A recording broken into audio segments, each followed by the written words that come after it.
We're really honored to have Governor Mary Fallin with us today. You know, she is a true partner with the Chamber in promoting economic development in Oklahoma, and we really look forward to her comments.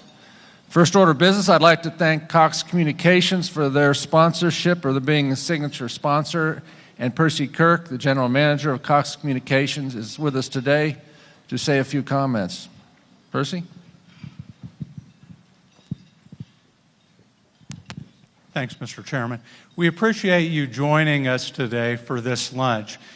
I have had an opportunity to be in this community for about 4 or 5 years now, and what I've seen since I've been in the community is a very progressive group of people where you have government, you have the Chamber, you have citizens who are working really hard together to make things happen for the community.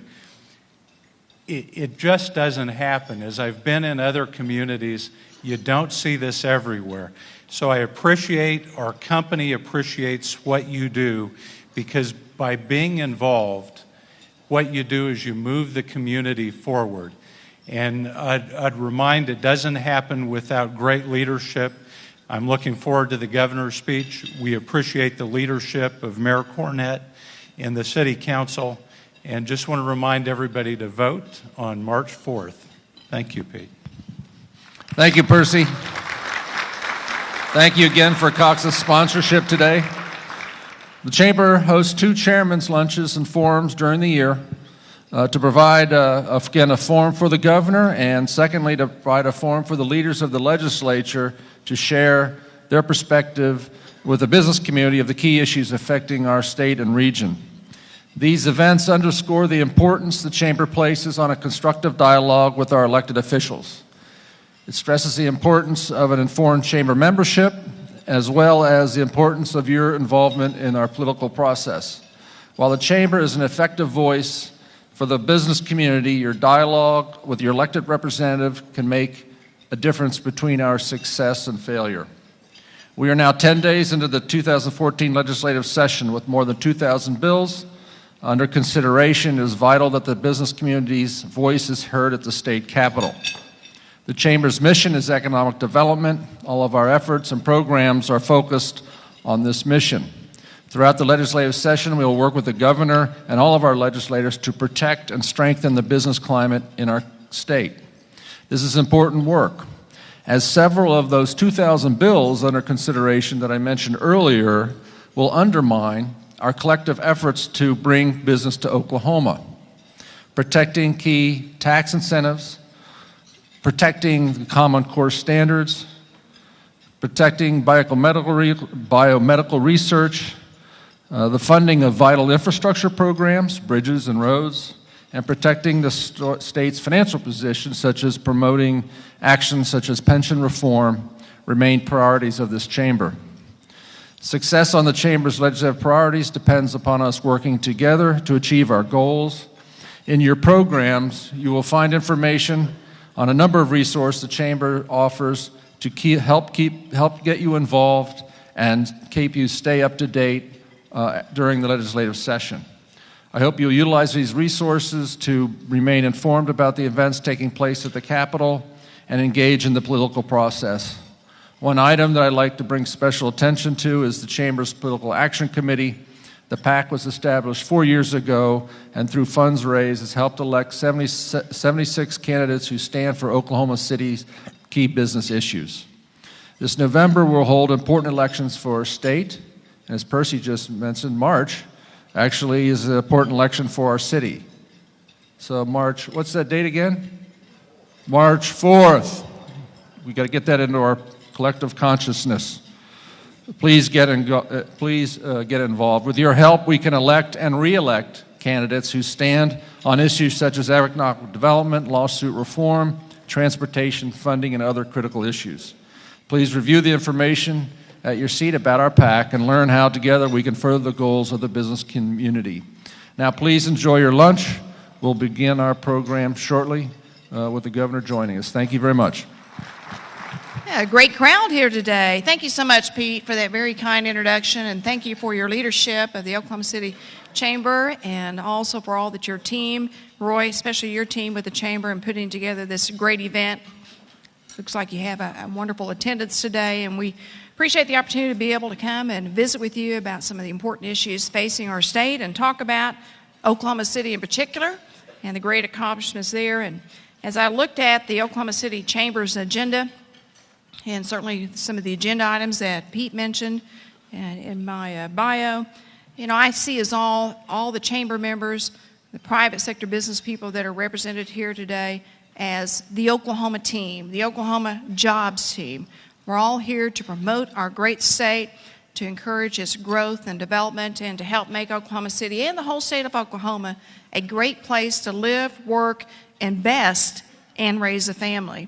And so thank you for all that you do as Chamber members and the work that you do to help put together a great agenda. And I know we have many of our businesses that are represented here today. We also have many of our economic development team members that are part of this Oklahoma team.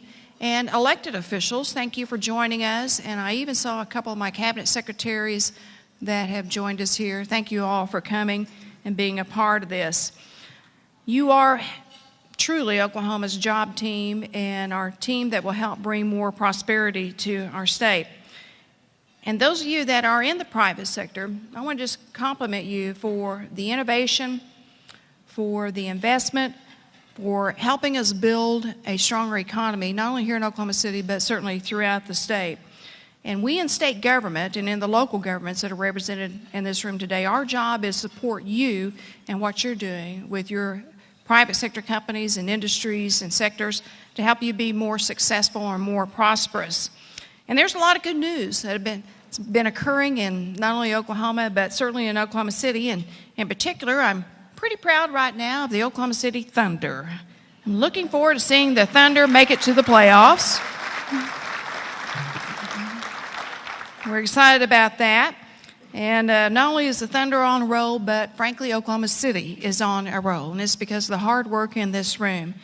I was looking at some numbers for Oklahoma City. I always like to brag about this if I'm speaking throughout the state or even nationally, that Oklahoma City has one of the lowest unemployment rates of major metropolitan cities in the nation, ranking right now number 5 at 4.8%.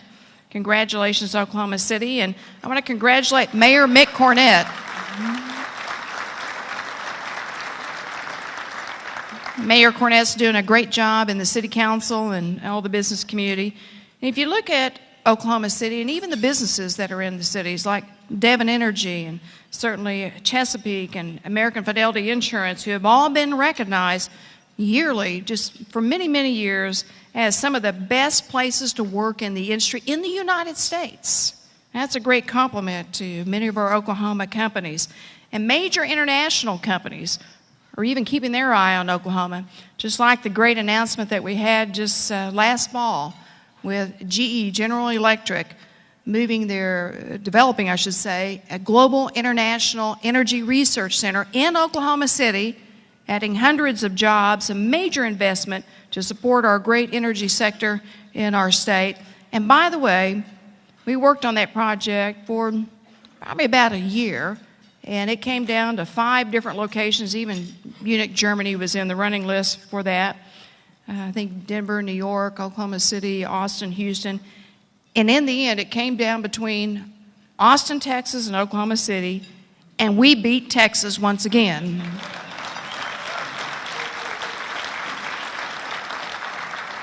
So if you look at Oklahoma City, you'll see that it's been listed many, many times as one of the top 10 cities in the nation, and I want to just read this list off to you, for middle-class job creation, a top location for job seekers, affordability, best city for recent college graduates. I just had a college graduate, my son. He stayed in Oklahoma. Appreciate that. And the best city to start a business. That's all wonderful news for Oklahoma City. And if there was, say, a national American all-star team in the nation of all-star cities in our nation, Oklahoma City would be on that team. I truly believe that. So that's fantastic news for our city. And certainly much of that success is attributable to all of you in the room and our Chamber of Commerce and the great work that you have been doing.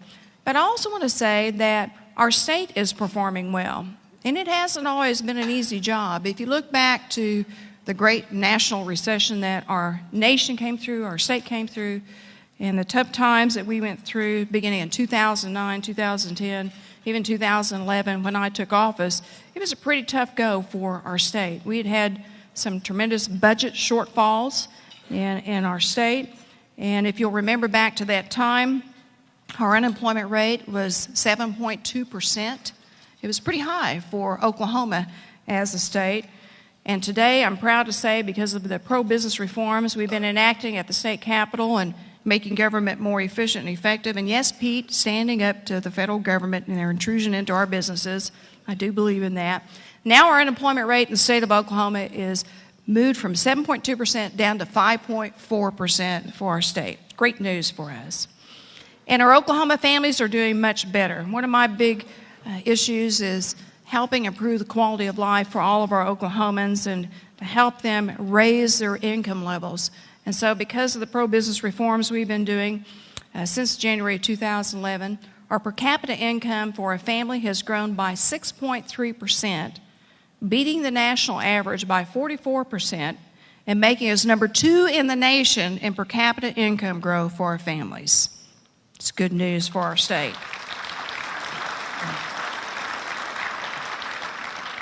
And our fiscal house is once again back in order, back coming through the national recession in 2011. Unfortunately, we had several years of major shortfalls in our revenue. And in January 2011, when I took over as governor, we literally had $2.03 in our rainy day savings account.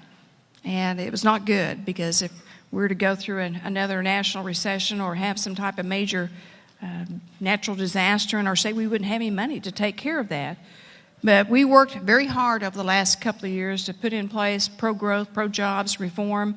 And since that time, last summer, our rainy day account, our savings account, reached a high of $570 million. And thank you, Pete. And when we did have that terrible rainy day in Oklahoma last May, the last week of session, when we had the May tornadoes, especially the May 20th tornado that came through Moore and Newcastle and that area of the state, the legislature very quickly in the last week of session allocated $45 million of that rainy day savings account to go help those communities that were affected by that natural disaster. And that's why it's important that we have a rainy day healthy savings account, and now we have still over $500 million in our rainy day account for those days.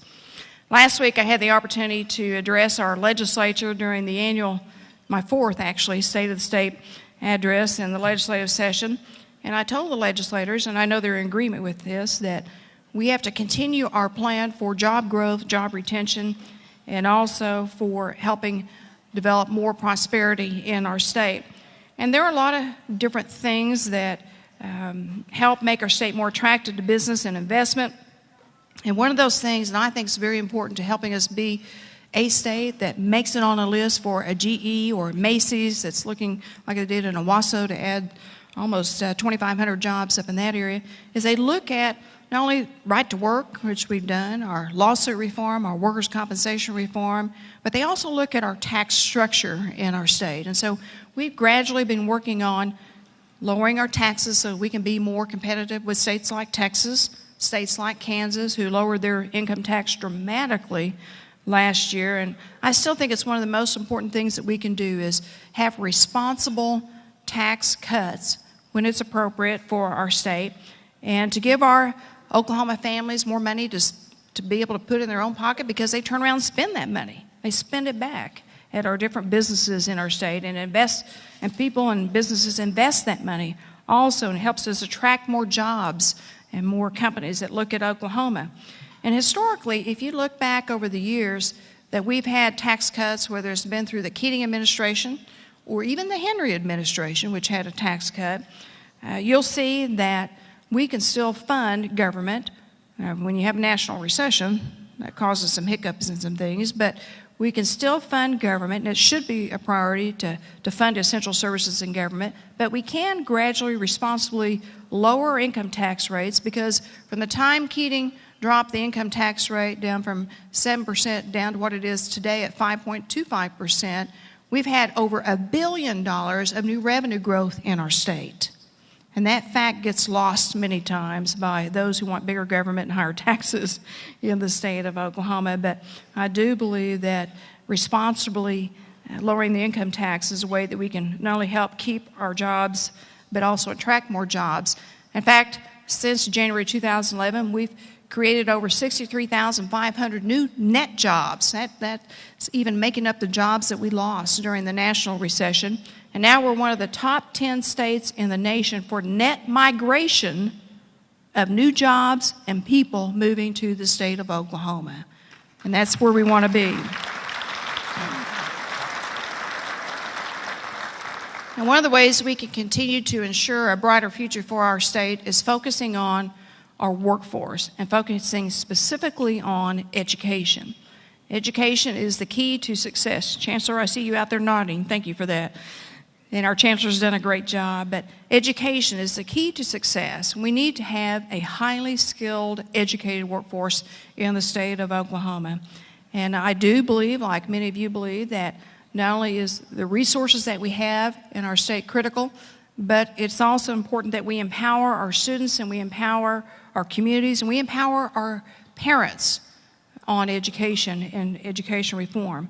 And one of the ways that we're doing that is certainly by funding. We've had a lot of discussion in our state about education funding. Last year in our legislative session, we took a combination of between K through 12 education, career technology, and higher education. We did bump up funding by $120 million for all the different education services in our state.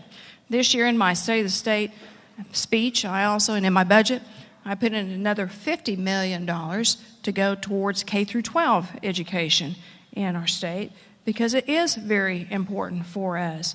But improving education isn't only just about money, it's also about raising the bar. It's about having accountability and standards and transparency and expecting our students to do well, expecting our teachers to perform well, expecting our schools to perform well. And so we've made some great strides in our reform efforts at the Capitol over the last couple of years, and I appreciate the legislature working very hard on this. We have made it a goal to make sure that all of our children can read by the 3rd grade. I think it's pretty simple. If a child can't read at grade appropriate level, especially by the 3rd grade, they can't learn. Because if you can't read at grade level, you can't learn the math and the science and social studies and other subject matters that you have to learn as you move up through the education system itself. And then when they reach their senior year in high school and they go to take their ACT or SAT or start their freshman year in college, we know that we have a much too high remediation rate with our high school seniors starting their freshman year in college. And we as parents, because I just had a senior graduate again. Have I told you that in December? She's got a job in Oklahoma. Then we as parents have to pay for those remediation courses, which in the end costs us more money to send our children to college. Sometimes children become frustrated when they're in their 5th or 6th year of college. You might have had a student go to college 5 or 6 years. I don't want that in my family. And then they drop out many times, and that's why we see a higher dropout rate in our higher education system. And then the other side of the coin of that is that as businessmen and women, you need that skilled workforce for the jobs that you have. And if it's taken them 5 or 6 years to get out of college, guess what? They're not available to you for the jobs that you have. And so it's been a big priority to make sure our children can read at grade appropriate level. And this year I also put more money in my budget for reading sufficiency programs to help children after school, to help with tutoring and other things. The other thing we did, and change is hard, but I think it's important, is having better accountability, better transparency, and how our schools are performing. And some people like that, some people don't. But I think it is important. If we're going to grade our children A through F, to make sure our children are getting their homework done and learning those topics and being ready to move on to the next grade, we also think it's important to grade our schools A through F. I had somebody tell me not too long ago, says, I can drive through Oklahoma City and I can tell you what's probably going to be an A school, a B school, a C school, and I can tell you an F school just by driving down the street. We know We know in the community what those schools are that are struggling. But if we don't identify the schools that need improvement and then get that help for them, how can we expect anything different of that school? Or how can we expect our children to do any better if we're leaving them in a school that's underperforming? It's not a bad thing, it's a good thing. There's an old saying in the business world, you have to inspect what you expect. You have to inspect how things are going, because how do you expect it to change? And so it's been a challenge, but we have stepped up our standards. We're expecting more rigor in the classroom. We're inspecting and certainly holding people accountable. But ultimately, our goal is not only about improving K through 12 education, it's also about improving our educational attainment levels in our state. In other words, making sure that we have that educated, skilled workforce to not only retain jobs. I know I have a lot of Oklahoma employers tell me, I can't find the workers. Or we may have a business prospect of the chamber that says, tell me how many engineers you have, or aerospace people you have, or welders you might have, or for the energy sector, whatever it might be. But we also have to make sure that we are having the educational attainment level to meet the jobs that are here and also the jobs we're trying to recruit to Oklahoma. And one of the things that we know about Oklahoma is we have to increase our number of degree completion and also our number of career technology certificates. We know we need more college education, university education degrees, but we also know that we need those who have workforce certificates in a particular profession. We know that a high school diploma is no longer enough. It's no longer enough to be able to reach the middle class or even the American dream. We know that if someone has a high school diploma or less in Oklahoma, and frankly, this is even national, that two-thirds of those jobs, or two-thirds of the jobs that require a high school diploma will pay less than $25,000 a year. It's hard to support yourself and reach the American dream on that type of a salary. So knowing that a high school diploma is no longer enough to reach the middle class, and we've put together a big emphasis on more degree completion, and Chancellor Johnson and the higher education university presidents and certainly our career technology directors and Dr. Bob Summers and I have been working very hard on a program that Pete mentioned, Complete College America. It's also Complete Career Tech America. And it's actually, Oklahoma is considered to be the leader in the nation for having the best model in the nation. And I want to commend Chancellor Johnson because when we launched this program several years ago, we decided we'd set a goal once again for our state. We typically graduate around 30,500 or so graduates a year from our universities and career technology system. So we know that when we look out to the year 2020 that we're going to need a lot more than that, around 50,000 plus degrees. And so the chancellor and the university presidents, President Betts, I see you sitting there, were part of this. And we set a goal that we would increase the number of degree attainment by 1,700 a year. We didn't make it. We didn't do the 1,700 a year. They actually reached the goal of 2,900 more degrees and certificates a year, a 71% beating their goal. Thank you for doing that. And here's why that's important. We've actually done some pretty in-depth analysis of our top key wealth-generating economies in our state and industries in our state. And we know that if we look out to the end of the century, and we know the types of degree attainment levels, whether it's a career technology certificate in some type of profession or some type of associate degree or even a higher education degree and beyond, we know that 77% of the jobs in Oklahoma specifically, and this tracks even nationally, but 77% of the jobs will require more than a high school degree. But here's the problem. Only 54% of our people in our workforce have more than a high school degree. So we have what's called a big skills gap between that 77% and that 54%. And if we don't close that gap by more degree completion in our state and making sure that our K through 12, our high school seniors are ready to go on to college or some type of career, we're going to fall behind. And those jobs will go elsewhere. They'll go to some other state. They'll go to some other country. And that's important not only for job growth and retention, but it's important for attracting new business. So the new minimum in education here, not only here in our state but around the nation, is something more than a high school degree to reach that middle class and to reach the American dream. And as Pete, I think you may have mentioned this, I actually have the great honor right now of serving as the national chair of all the governors in the nation. And each chair has a certain initiative that they'll choose to do for all the governors that's bipartisan, both Democrat and Republican governors can support. And so I chose my initiative to be America Works, Education and Training for Tomorrow's Jobs. It's putting America to work so we can reshore jobs back to America, keep jobs here in America, and to grow not only our state economy, but our national economy.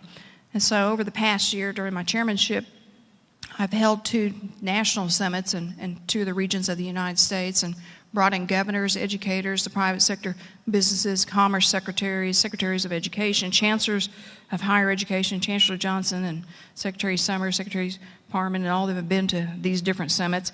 And then we're going to have one here in March in Oklahoma on March 26th, in which we'll bring together our educational institutions, our secretaries of our various divisions of government, chancellor, and our private sector community leaders to talk about how do we make sure that we're providing the right type of skill sets, the right type of education, degrees, and certificates for the job openings that we have, and to meet the energy sector, the aerospace sector, the financial services, distribution services, all the different healthcare profession.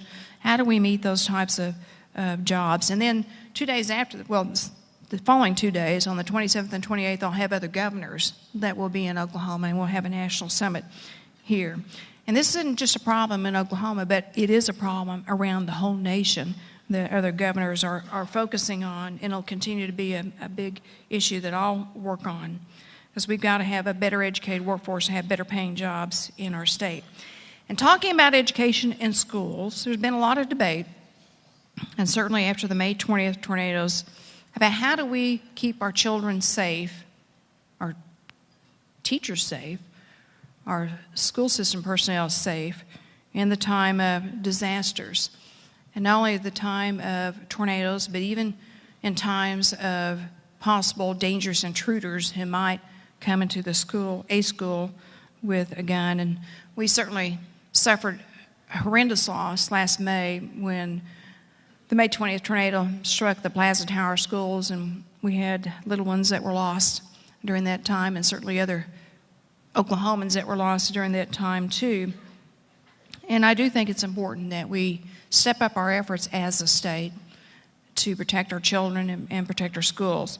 So I'm proud that just yesterday, the House committee passed House Joint Resolution 1092, which I asked them to do, that will allow the people of Oklahoma to vote on a constitutional amendment to be able to expand the bonding capacity for school districts, local communities, and allow parents and civic leaders to decide what needs to be done to help their schools be safer, whether it's a storm shelter, whether it's retrofitting a room in a school, or maybe if they already have a storm shelter, and we have 800 storm shelters in our schools in Oklahoma, then they can put in some other precautions to protect their schools against any intruders that might come through that school.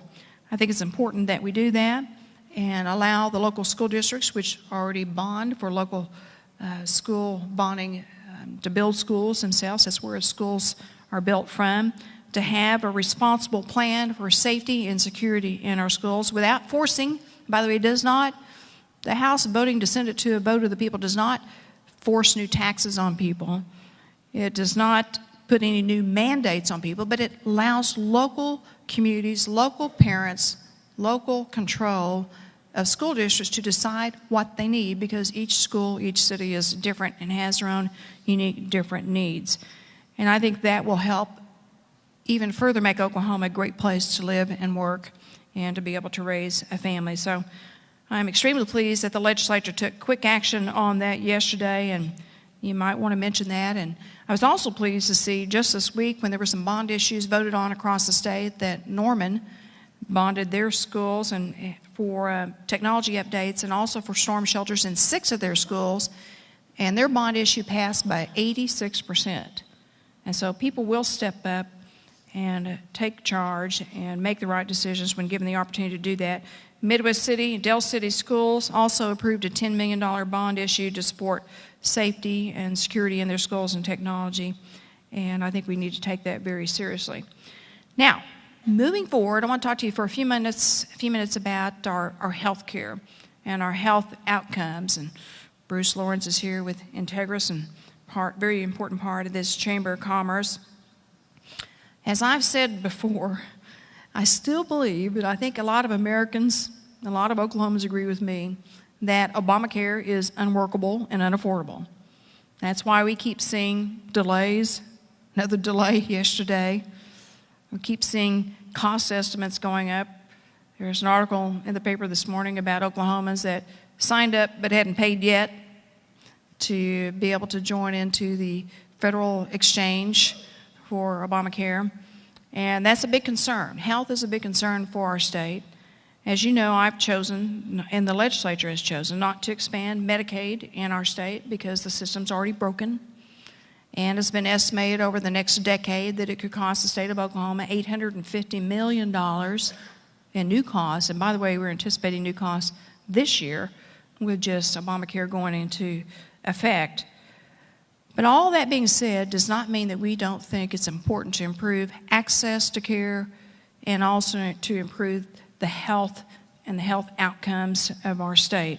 Because if Oklahomans aren't healthy, you will not have a healthy workforce, a productive workforce, and your health insurance premiums will continue to go up despite what's being done federally, Pete, to us. And it's something that I think is important that we focus on as a state. So I had the opportunity earlier this year, President Obama came through for the May tornado, and he said, "What else can I do to help Oklahoma?" And I said, I would like for you to re-extend and approve our waiver for Insure Oklahoma for our low-income Oklahoma citizens and our small businesses.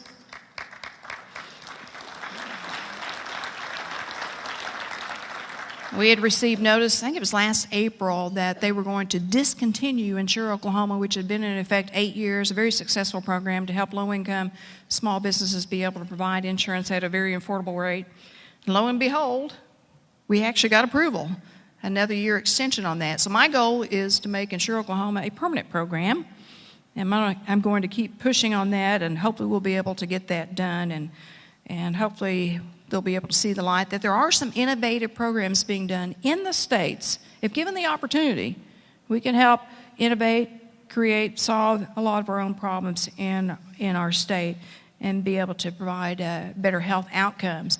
And speaking of health outcomes, it is very important that we move from what I call a sick care system, one in which when people get sick, then you get into the system, to one where we try to work on preventative care and better health outcomes on the front side to keep people from getting sick in the first place. And that's why we've talked a lot over the last couple of years about our challenges in Oklahoma with diabetes, obesity, smoking in particular, heart disease, certainly other illnesses, that lack of exercise, lack of proper nutrition that affect our state.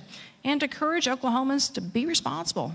Take charge of your own health so that you can have that quality of life. And hopefully we'll be able to reduce some of the Oklahomans through some of the reform we're talking about, even right now in session, to be able to, through the reforms, to reduce the number of people that show up at emergency rooms, which is one of the most expensive forms of health care in our state, and to just frankly be able to improve the health of our citizens and quality of life, while also being able to have a system that we can afford in our state. And finally, I want to talk to you also about something that's very important in our state, and that is our state employees and how much we appreciate their service to our state.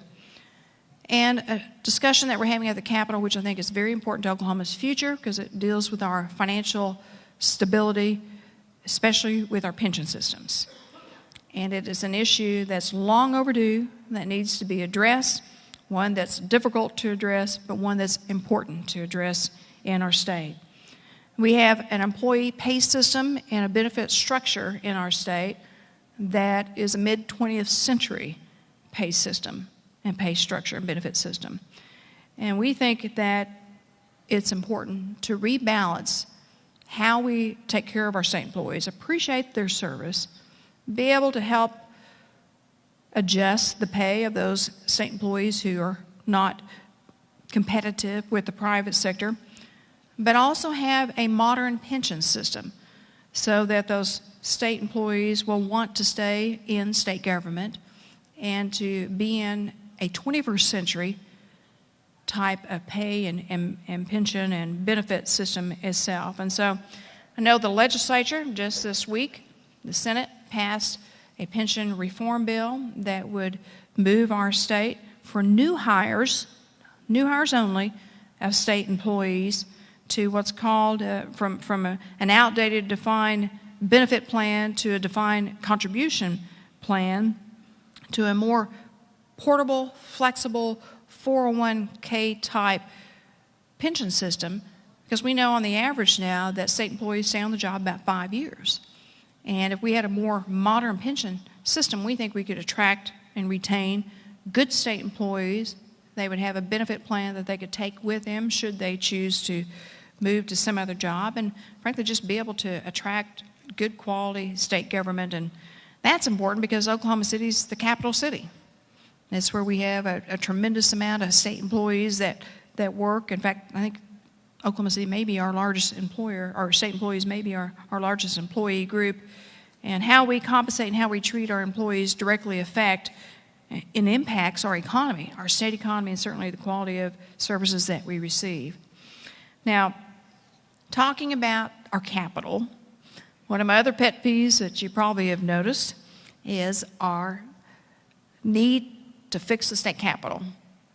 And that has been an ongoing, decade by decade old problem that our legislature needs to tackle. It's an embarrassment to our state, and that we haven't put money in to fix up our Capitol. It's an eyesore. It's our seat of our government. It's at the Capitol this morning. We had people from all over the state, even people from out of the country. It's the seat of our government. It's where many of our state agencies are, elected officials are, and our Capitol's in a state of disrepair. It's embarrassing to have yellow barriers when people drive by to see our beautiful building. It's embarrassing when you walk through the basement. As I told the legislator, I said, you know, you see those water stains on the wall? Well, I have bad news for you. That's not water stains. That's sewer. That's sewer that's leaking from other floors in the Capitol down into the basement. And sometimes when you go down to the basement, it does not smell good. In fact, I heard the Senate was stinking, Senator Jolly. I heard the Senate was smelling yesterday. I don't know why that was, but I thought you guys did some great work yesterday, but I heard it was kind of smelly in the Senate yesterday. That's why we need, and the Senate actually passed a bond issue proposal to fix the Capitol. And I appreciate the Senate acting so very quickly. It's only been a week and a half, and here the Senate is already acting on something that's very important. So I would encourage all of you, as you're visiting with legislators, and I see a treasurer here and senators here and other folks that are here today, to talk to them and tell them it's time to pass a bond issue to fix the Capitol. And if we pass a bond issue, let me just tell you this, we can't afford it. We can afford it.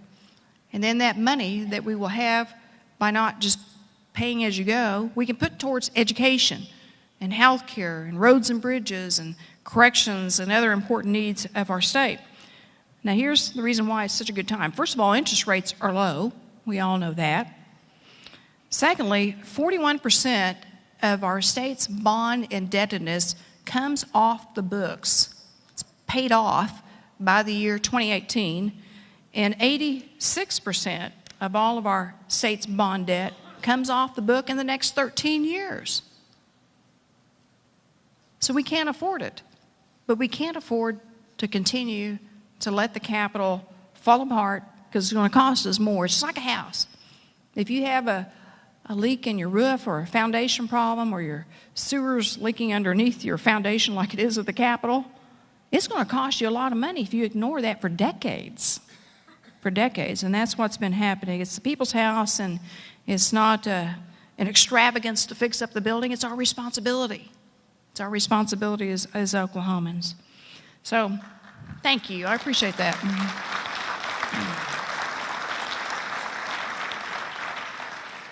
The things I've outlined today, and there are a lot of other important issues at the Capitol that are being debated, but the things I've outlined today is our plan to help continue to build Oklahoma's momentum. We have a good momentum right now. Do we have issues that need to be dealt with? Absolutely, and there always will be. But we have great momentum right now, and our goal is to keep that momentum going, to keep the job creation going, keep making Oklahoma a great place to invest and to work and to live and to raise a family.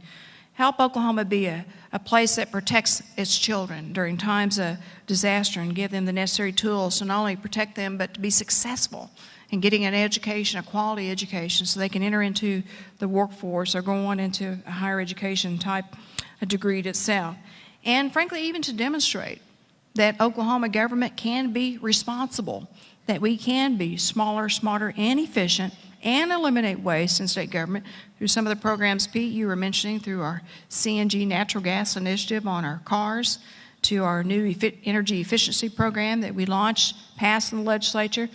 We now say that 20% of our state office buildings, and we have 1,700 throughout the state, that they have to reduce their energy costs by 20%.